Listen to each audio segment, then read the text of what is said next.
মানে দুর্দান্ত সব পাসিং আর হামজা চৌধুরী, মানে আমাকে মনে হচ্ছে যে হামজা চৌধুরী হচ্ছে আমাদের মেসি। মানে সবাই প্রত্যেকটা প্লেয়ারও প্লাস দিচ্ছিল, সবাই হামজা হামজা করছিল। আমার মনে হয় যে উচ্ছ্বাসটা মাত্র শুরু হলো ফুটবলের, এবং ফুটবলের যে একটা গোল্ডেন টাইম ছিল আমার মনে হয় সেটা আবারও ফিরে এসছে, এবং এরকম করেই দর্শক কানে কানে পরিপূর্ণ হবে নেক্সট টাইম ইনশাআল্লাহ। আমার মনে হয় যে বাংলাদেশের স্ট্রাইকার, মানে একটু ভালো স্ট্রাইকিং পজিশন কেউ যদি প্লেয়ার আসতো তাহলে হয়তো আমাদের জন্য অনেক বেটার হতো। আমি তো হামজার ফ্যান, মানে হামজার খেলা খুব ভালো লেগেছে। এছাড়া অনেক কয়টা প্লেয়ারই খুব ভালো খেলেছে আসলে।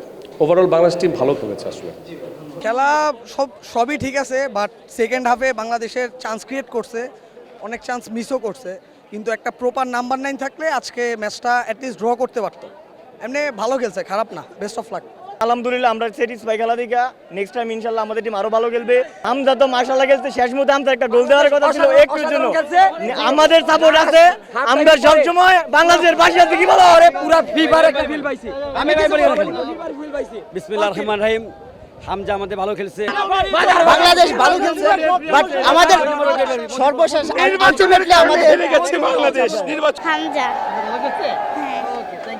আজকের মতো খেলা বাংলাদেশের আমি কোনোদিন দেখি নাই। বাংলাদেশ হারছে কোনো সমস্যা নাই, কিন্তু বাংলাদেশ যে সুন্দর খেলছে এরকম খেলা ভবিষ্যতে খেললে দেশ আরো উন্নত করবে। খেলায় বেশি সবচেয়ে হামজা ভালো খেলছে। হামজা না হলে আজকে আরো অনেক ভালো হইতো।